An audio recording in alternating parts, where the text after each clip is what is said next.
ஸ்ரீ பகவத் ஐயா அவர்கள் எழுதிய எளிது எளிது ஞான விடுதலை மிகவும் எளிது என்ற புத்தகத்திலிருந்து 4வது சாப்டர் முக்தியை கொடுக்கும் புரிதல். வாங்க கேட்கலாம். முக்தியை கொடுக்கும் புரிதல். நமது ஆய்வின் மையப்பகுதிக்கு நாம் வந்துள்ளோம். எதை தெரிந்து கொண்டால் வேறு எதனையும் தெரிந்து கொள்ள தேவையில்லையோ, எதை அடைந்துவிட்டால் வேறு எதனையும் அடைய தேவையில்லையோ, எதை அறிந்து கொண்டால் ஒருவரது எல்லா சந்தேகங்களும் தீர்ந்து விடுகின்றனவோ அதுவே இந்த புரிதல். இந்த புரிதல் ஏற்பட்டதும் முக்தி என்னும் விடுதலை உங்களுக்கு சொந்தமாகி விடுகிறது. இந்த புரிதல் என்பது மிகவும் எளிதானது. ஆகவே எளிமையான மனநிலையில் இதனை நாம் அணுக வேண்டும். முந்தைய அத்தியாயத்தில் நம்முடைய உணர்மனதுக்கும் அடிமனதுக்கும் இடையேயான போராட்டத்தை பற்றி பார்த்து கொண்டிருந்தோம். நமது அடிமனம் அதன் இயல்புக்குரிய அனுபவங்களை அது எதிர்கொள்ளும் சூழ்நிலைக்கேற்ப வழங்குகிறது. நமது உணர்மனதுக்கு பிடிக்காத உணர்வுகளையும் அனுபவங்களையும் கூட நமது அடிமனம் வெளிப்படுத்துகின்றது. இப்படித்தான் நடக்க வேண்டும், இப்படி நடக்கக்கூடாது என்று சில விருப்பங்களையும் கொள்கைகளையும் நமது உணர்மனம் வைத்துள்ளது. ஆனால் அத்தகைய கொள்கைகள் எவையும் அடிமனதுக்கு கிடையாது. அதன் இயல்பு எப்படி இருக்கிறதோ அப்படியே அடிமனம் செயல்பட்டுவிடும். அது மகிழ்வை வெளிப்படுத்தினால் அது உணர்மனதுக்கு பிடிக்கும், துயரத்தை வெளிப்படுத்தினால் பிடிக்காது. மகிழ்வான வெளிப்பாடுகளை தொடர்ந்து வைத்துக்கொள்ள நமது உணர்மனம் ஆசைப்படுகிறது. அதே நேரம் துயரம் போன்ற பிடிக்காத வெளிப்பாடுகளை அப்புறப்படுத்திவிடவே விரும்புகின்றது. இங்கு என்ன நிகழ்ந்திருக்கின்றது? நமது அடிமனம் துயரம் அல்லது பயத்தை ஏற்படுத்தியுள்ளது என்று வைத்துக்கொள்வோம். இங்கு என்ன நடக்கிறது? நமது அடிமனம் ஏற்படுத்திய துயரம் அல்லது பயமே நமது உணர்மனமாக வெளிப்பட்டிருக்கிறது. இப்போது உணர்மனமே துயரமாகவும் பயமாகவும் உள்ளது. அடிமனதானது உணர்மனதை ஏற்படுத்திவிட்டு அமைதியாகி விட்டது. இப்போது உணர்மனமே துயரமாகவும் பயமாகவும் உள்ளது. அந்த உணர்மனம் அப்படியே தன்னை ஏற்றுக்கொள்வதில்லை. தான் மாற வேண்டும் என்று விரும்புகிறது. துயரமும் பயமும் மாற வேண்டும் என்று எண்ணுகிறது. தன்னுடைய உணர்வு நிலைக்கு எதிராகவே இது முரண்படுகின்றது. ஆகவே முரண்பாடு என்பது உண்மையில் அடிமனதுக்கும் உணர்மனதுக்கும் இடையே ஏற்படுவதில்லை. உணர்மனதே தனக்கு தான் முரண்பட்டு கொள்கிறது. உணர்மனதானது தானே துயரமடைந்து கொண்டதாகவும் தானே பயப்பட்டு கொண்டதாகவும் எண்ணிக்கொள்கிறது. ஆகவே அது தன்னை சீரமைத்து கொள்ள போராடுகிறது, தன்னை அமைதியாக வைத்துக்கொள்ள போராடுகிறது. உண்மையில் உணர்மனம் கர்த்தா அன்று. உணர்மனம் என்பது ஒரு விளைவே, ஓர் அனுபவமே. உணர்மனம் தன்னை கர்த்தாவாக எண்ணிக்கொண்டு தன்னை சீரமைக்க பாடுபடுகிறது. இங்கு சற்று நின்று நாம் நமது மன இயக்கத்தினை இன்னும் ஒரு கோணத்தில் பார்ப்பது பொருத்தமாக இருக்கும். துயரம் அல்லது பயம் எப்படி உருவாகின்றது? ஒரு துயரமான சம்பவம் ஏற்படுகிறது என்று வைத்துக்கொள்வோம். நாம் மிகவும் நேசித்த விலை உயர்ந்த நம்முடைய பொருள் ஒன்று தொலைந்து விடுவதாக வைத்துக்கொள்வோம். நமக்கு மனத்துயரம் ஏற்படுகிறது. அது எப்படி ஏற்படுகிறது? நமக்கு வெளியே நடந்த நிகழ்ச்சி நம்மை ஏன் பாதிக்க வேண்டும்? நெருப்பை தொட்டால் அது நம்மை சுட்டுவிடும். சுடுவதால் நமக்கு வலி ஏற்படுகிறது. துயரமான சம்பவம் எப்படி நமக்கு மனவேதனையை ஏற்படுத்துகிறது? நாம் தொலைபேசியில் பேசுகிறோம். பல 100 கிலோமீட்டர்களுக்கு அப்பால் உள்ளவர்களுடன் பேசுகிறோம். நாம் எவ்வளவு சத்தம் போட்டு பேசினாலும் அரை கிலோமீட்டருக்கு அதிகமான தூரத்துக்கு நமது சப்தம் போகாது. ஆனால் தொலைபேசியில் பேசும்போது அரை கிலோமீட்டரும் ஒன்றுதான், 1000 கிலோமீட்டரும் ஒன்றுதான். தொலைபேசியில் பேசும்போது நமது பேச்சு ஒலி மின்காந்த அலைகளாக மாற்றப்பட்டு மறுபக்கத்தை அடைகிறது. இதை போன்றே நடைபெறும் சம்பவங்கள் அனைத்துமே மன அம்சமாக மாற்றப்பட்டு நமது மனதினால் கிரகிக்கப்படுகிறது. மரத்தை மரம் என்றும் மலரை மலர் என்றும் நினைவு அலைகளாக மாற்றப்பட்டே நம்மால் புரிந்து கொள்ளப்படுகிறது. இதுபோல் உலகத்து பொருட்கள் அனைத்தும் மனமயமாக்கப்பட்டே புரிந்து கொள்ளப்படுகின்றன. இவ்வாறு எல்லா நிகழ்ச்சிகளும் நினைவலைகளாக மாற்றப்பட்டு மனோமயமாகி நிகழ்ச்சிகளின் தன்மை நம்மால் புரிந்து கொள்ளப்படுகிறது. அப்படி நிகழ்ச்சிகள் புரிந்து கொள்ளப்படும் போது நல்லவை, கெட்டவை, வேண்டியவை, வேண்டாதவை, மகிழ்வளிக்கக்கூடியவை, துன்பம் தரக்கூடியவை என நமது மனம் அவற்றை தரம் பிரிக்கிறது. ஒரு சம்பவத்தை துயரமான சம்பவம் என்று நாம் மனதளவில் புரிந்து கொள்வதன் மூலம் அச்சம்பவம் துயரமான சம்பவமாகிறது. அந்த சம்பவம் சரியானதன்று, அது இப்படி ஏற்பட்டிருக்க கூடாது, அது தொடர்ந்து இப்படி இருக்கக்கூடாது, அது மாறித்தான் ஆக வேண்டும் என்பன போன்ற எதிர்மறை சிந்தனை அமைப்பும் உடனடியாக செயல்பட ஆரம்பிக்கின்றது. எதிர்மறை அமைப்பின் செயல்பாடு இருக்கும் வரை அது மன அழுத்தத்தையே கொண்டு வருகிறது. ஏனெனில் இருக்கும் நிலை மாற வேண்டும் என்ற ஒரு நெருக்கடியை அது நமக்குள் ஏற்படுத்துகின்றது. ஒரு பொருள் இருக்கும்போது அது இல்லாமல் போக வேண்டும் என எண்ணுவது நமது இயல்பாக இருந்தாலும் கூட அது சாத்தியமில்லாத நிலையில் மன நெருக்கடியை கொடுக்கிறது. அப்படியே அந்த பொருள் இல்லாமல் போகக்கூடிய சாத்தியம் இருந்தாலும் கூட அதை உடனே அப்புறப்படுத்த வேண்டும், அது இல்லாமல் போக வேண்டும் என்ற ஆதங்கமும் ஒரு மன நெருக்கடியை ஏற்படுத்துகின்றது.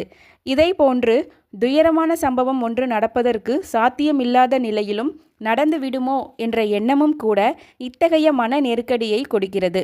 நாம் பார்த்த உதாரணத்தையே இதற்கும் எடுத்துக்கொள்வோம். நமது உடைமை ஒன்று தொலைந்து போய் விட்டது என்று வைத்துக்கொள்வோம். நமது உடைமை தொலைந்துவிட்டது என்ற நிகழ்வு ஒரு நினைவாக நமது மனதில் பதிவு செய்யப்படுகிறது. அந்நிலையில் நமது பொருள் தொலைந்திருக்கக்கூடாது என்ற எதிர்மறை எண்ணம் நமக்கு உதயமாகிறது. பொருள் தொலைந்துவிட்டது என்பது நடைமுறை உண்மை. அது தொலைந்து போனது, எனக்கு பிடிக்கவில்லை, அது தொலையாமல் இருந்திருப்பதையே நான் விரும்புகிறேன் என்று நாம் எண்ணுவது நடைமுறை உண்மையுடன் முரண்படும் ஓர் எதிர்மறை இயக்கம். நமது எதிர்மறை விருப்பத்துக்கேற்ற தீர்வு விரும்பிய கணத்திலேயே கிடைத்துவிடாது. சில விருப்பங்கள் கடைசி வரையிலும் நிறைவேறாமல் போகக்கூடும். இதனால் நமது எதிர்மறை எண்ணங்களே துயரம், பயம், கோபம் போன்ற விரும்பத்தகாத உணர்வுகளை வெளிப்படுத்துகின்றன. நிகழ்வை மறுதளிக்கும் எதிர்மறை எண்ணங்களே நமது மனத்துயரமாக வெளிப்படுகிறது. அடுத்து நாம் என்ன செய்கிறோம்? நமது மனத்துயரமும் நமக்கு பிடிக்கவில்லை, நமது பயம், கோபம், வெறுப்புகள் போன்றவையும் நமக்கு பிடிக்கவில்லை. அவற்றை ஏற்க மறுக்கும் எண்ணமும் ஏற்படுகிறது. நமது மறுதளிப்பின் மூலம் நமது துயரம் தீர்வதற்கு பதிலாக அது மேலும் உறுதி செய்யப்படுகிறது. இப்படி நமது ஏற்க மறுக்கும் சிந்தனைகளால் நாம் விரும்பாத உணர்வுகள் அனைத்தும் உறுதி செய்யப்பட்டு விடுகின்றன. இனி நாம் புறப்பட்ட இடத்துக்கு மீண்டும் வருவோம். நாம் என்ன பார்த்தோம்? உணர்மனமானது தானே துயரமடைந்து கொண்டதாகவும் தானே பயப்பட்டு கொண்டதாகவும் எண்ணிக்கொண்டு தன்னை சீரமைக்கும் கர்த்தாவாக தன்னை எண்ணிக்கொள்கிறது என்பதை நாம் பார்த்தோம். உண்மையில் நமது உணர்மனம் என்பது கர்த்தா அன்று. அது நமது அடிமனதிலிருந்து பொங்கி வழிந்தோடும் ஓர் உணர்வே. அது அடிமனதிலிருந்து புறப்பட்டு உணர்மனமாக வழிந்தோடி பின்பு அது மறைந்து விடுகிறது. உணர்மனம் என்பது ஓடிக்கொண்டிருக்கும் ஒரு நீரோடையை போன்றது. அது ஓடிக்கொண்டே இருக்கும். நமக்கு இத்தகைய உணர்வுகள் தான் வர வேண்டும், இத்தகைய உணர்வுகள் வரக்கூடாது என்று அதற்கு நாம் கட்டுப்பாடு விதிக்க முடியாது. நாம் விரும்பியபடி நமது உணர்வுகள் வருவதில்லை. நமது அடிமனதிற்கேற்ற உணர்வுகளே வந்து கொண்டிருக்கின்றன. அதன் இயல்புக்கேற்ற உணர்வுகளையே எப்போதும் அது வெளிப்படுத்தி கொண்டிருக்கிறது. உணர்மனம் என்பது அடிமனதினால் உருவாக்கப்பட்ட ஒரு விளைவே. தன்னை மாற்றியமைக்கும் சுதந்திரம் எதுவும் உணர்மனதுக்கு கிடையாது. தன்னை மாற்றியமைக்க போராடுவதன் மூலமே அது தன்னை உறுதிப்படுத்தி கொள்கிறது. நமது உணர்வுகள் உருவாவதற்கும் நமது விருப்பங்கள் காரணமல்ல. நமது விருப்பம் காரணமாக இருக்குமானால் விரும்பிய உணர்வுகள் மட்டும்தானே ஏற்பட வேண்டும். நமது உணர்வுகள் யாவும் சூழ்நிலைக்கேற்ப தாமே உருவாகி தாமே மறைந்து விடுகின்றன. உணர்வு என்பது நிலையானது அன்று, உருண்டோடும் இயல்புடையது, கணந்தோறும் மாறிக்கொண்டே இருப்பது. ஆகவே எந்த உணர்வையும் நாம் அப்புறப்படுத்த தேவையில்லை. எந்த உணர்வையாவது இது வேண்டாம் என்று மறுதளிக்கும் போதோ, எந்த உணர்வையாவது இது வேண்டும் என்று பற்றி பிடிக்கும் போதோ நாம் நமது உணர்வின் இயற்கையான ஓட்டத்தில் குறுக்கிடுகின்றோம்.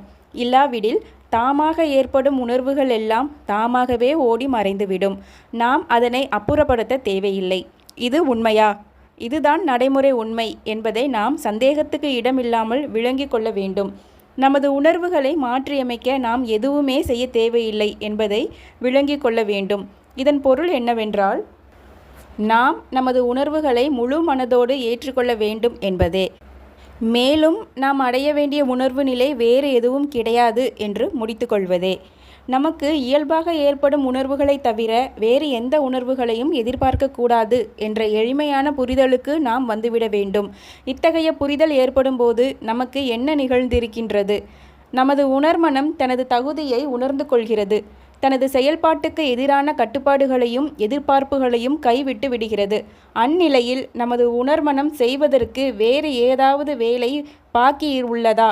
உணர்மனம் செய்வதற்கு எதுவுமே இல்லாத நிலையில் அடிமனதிலிருந்து புறப்பட்டு வரும் அத்தனை உணர்வுகளும் தங்கு தடை இல்லாமல் உணர்மனமாகி உருண்டோடி மறைந்து விடுகின்றன. தங்கு தடையற்ற உணர்வு பிரவாகமாக மாறிவிடுகிறது. இனி அதனை உணர்வு என்று கூற முடியாது, உணர்வு பிரவாகம் என்றே அதனை கூற வேண்டும். அந்நிலையில் நமது அடிமனதின் இயல்பும் தன்மையும் கூட மாறுதலடைய துவங்குகிறது. இப்போது நாம் கேட்க வேண்டிய இன்னும் ஒரு கேள்வி உள்ளது. ஆன்மீக உலகில் நாம் அடைந்திட வேண்டிய ஏதாவது ஒரு நிலை உள்ளதா? நம்முடைய யோக சாதனைகளின் மூலமாகவும் தியான பயிற்சிகளின் மூலமாகவும் நாம் அரிதான சில உணர்வு நிலைகளை எட்டலாம். அந்த உணர்வுகள் எவ்வளவு அற்புதமானவைகளாக இருந்தாலும் உணர்மனதின் ஓட்டத்தில் அவையும் மறைந்தேயாக வேண்டும். எத்தகைய உன்னதமான உணர்வுகளாக இருந்தாலும் அவைகளால் கொஞ்ச காலமே நிலைத்திருக்க முடியும். பின் அவை வந்தது போலவே மறைந்துவிடும். எவையெல்லாம் உருவாகி வருகின்றனவோ அவையெல்லாம் மறைந்தேயாக வேண்டும். அனுபவங்களின் நியதி இதுதான். ஏதாவது ஓர் அனுபவத்தின் மீது நாம் பற்றுக்கொள்வோமாயின் அது நமது விடுதலையை தடுத்துவிடும். நமது உணர்மனமானது எப்போது எல்லா உணர்வுகளையும் ஏற்று அவை இருந்திடவும் மறைந்திடவும் அனுமதித்து அனைத்துக்கும் சுதந்திரம் வழங்குகின்றதோ அப்போதே அதுவும் விடுதலை அடைந்து விடுகிறது.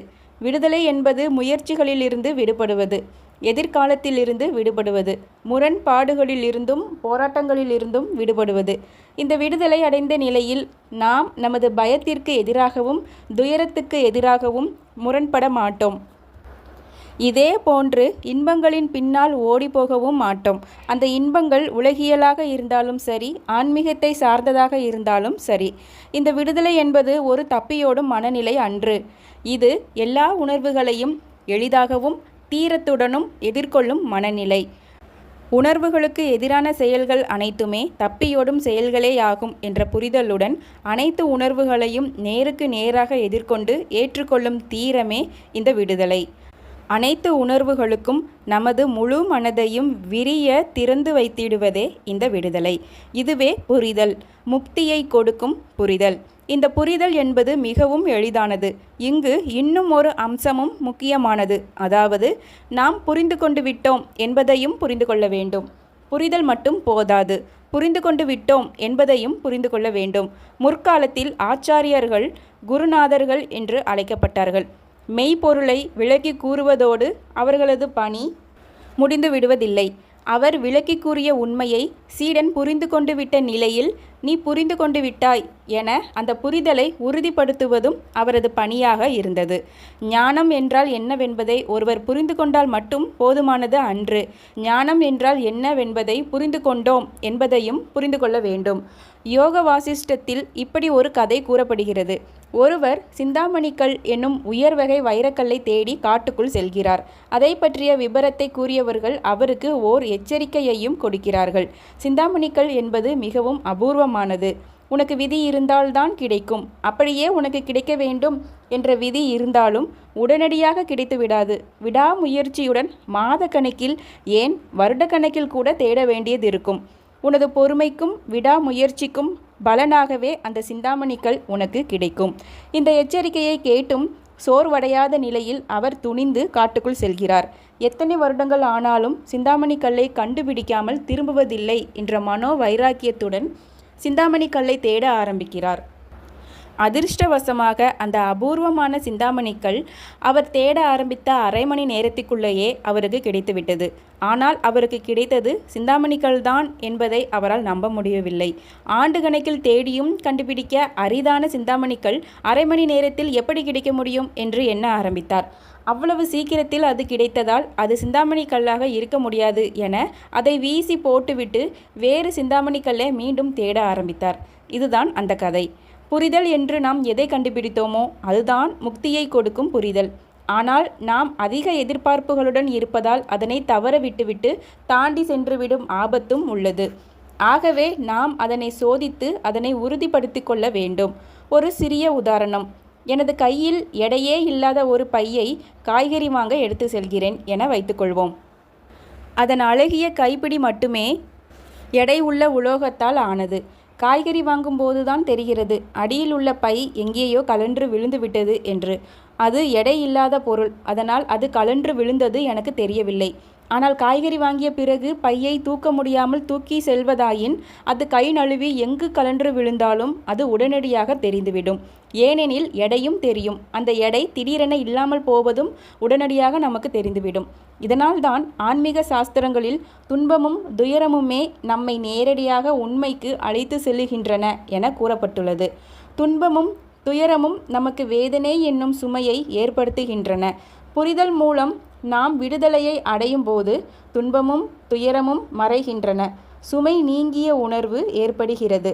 நமக்கு ஏற்பட்ட மாற்றத்தை கொண்டு நாம் நமது புரிதலில் சக்தியையும் விடுதலையின் வெளிப்பாட்டையும் உறுதி செய்து கொள்ள முடியும். ஒவ்வொரு கணத்திலும் நாம் ஏதோ ஓர் உணர்வுடன் இருக்கின்றோம். ஏதாவது ஓர் உணர்வு வருகிறது, பிறகு அது மறைகிறது. வேறு ஓர் உணர்வு வருகிறது, பிறகு அதுவும் மறைகிறது. இப்படி ஒரு நீரோடையைப் போல் நமது உணர்வானது கணந்தோறும் உணர்வோடையாக ஓடிக்கொண்டே இருக்கிறது. நம்மிடையே வந்து செல்லும் உணர்வுகளில் பெரும்பாலானவை முக்கியத்துவம் இல்லாத சாதாரண உணர்வுகள் ஆதலால் அவை வருவதையும் போவதையும் நாம் அவ்வளவாக கவனத்திற்கு எடுத்துக்கொள்வதில்லை. ஆனால் நம்மிடம் அனுபவமாகும் உணர்வு துயரமாகவோ அல்லது வேறு ஏதாவது மன வேதனையாகவோ இருக்கும் பட்சத்தில் நாம் அவற்றை கவனிக்காமல் ஏனோ தானோவென்று எடுத்துக்கொள்வதில்லை. அதன் வழியே நமது கவனத்தை ஈர்த்துவிடும். ஓடி நகர்ந்து செல்வதுதான் நமது உணர்வுகளின் இயல்பு. எல்லாமே நகர்ந்து கொண்டிருக்கிறது. நமது சிந்தனையும் கூட நகர்ந்து கொண்டே இருக்கிறது. மற்ற உணர்வுகளை அவற்றின் போக்கில் விட்டுவிடுவதைப் போல் நமது துன்பங்களையும் துயரங்களையும் அவற்றின் போக்கில் விட்டுவிடுவது எளிதாக இருக்காது. புரிதல் ஏற்பட்டால் மட்டுமே அவை தாமாக நகர்ந்து செல்லும். நமது வேதனையும் நகர்ந்து செல்லும், வலியும் நகர்ந்து செல்லும். வலியும் வேதனையும் நகர்ந்து செல்லும் போது நமக்கு ஏற்பட்டுள்ளது விடுதலை என்பது நமக்கு தெரிகிறது. நமக்கு ஏற்பட்டுள்ளது உண்மையான புரிதல் என்பது உறுதியாகிறது. ஏனெனில் இந்த புரிதல் ஏற்படும் போது மட்டுமே நமது துயரங்கள் யாவும் தாமே ஓடி மறைந்து விடுவது சாத்தியம். எந்த புரிதலானது எல்லாவற்றையும் நகர்ந்து செல்ல அனுமதிக்கிறதோ அதுவே உன்னதமான புரிதல். அதுவே ஞானத்துக்கான புரிதல். ஞானம் என்பது அனைத்துமே நகர்ந்து செல்ல அனுமதிப்பதே. நமது உணர்வுகள் எல்லாம் நகர்ந்து செல்ல அனுமதிப்பதே ஞான நிலை. ஞான நிலை என்பது ஏதோ ஒரு வினோதமான அனுபவ நிலை என்று நாம் கற்பிதம் செய்து கொள்வோமேயானால் அது நம்மை நாமே ஏமாற்றிக் கொள்வதே ஆகும். எத்தகைய உயர்நிலை அனுபவமாயினும் சரி, அதனை நிரந்தரமாக வைத்துக்கொள்ள நினைப்பது அறியாமை. அனைத்தையும் நகர்ந்து செல்ல அனுமதிப்பதே ஞான நிலை.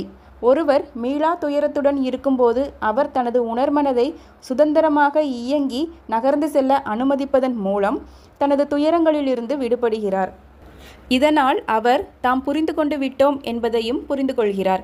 இதை போன்று ஒருவர் ஆன்மீக நாட்டத்தின் உள்ளார்ந்த ஆர்வமும் ஈடுபாடும் உள்ளவராக இருக்கும் பட்சத்தில் அவராலும் இந்த புரிதலை புரிந்து கொண்டு விட்டோம் என்ற புரிதலை உறுதிப்படுத்தி கொள்ள முடியும்.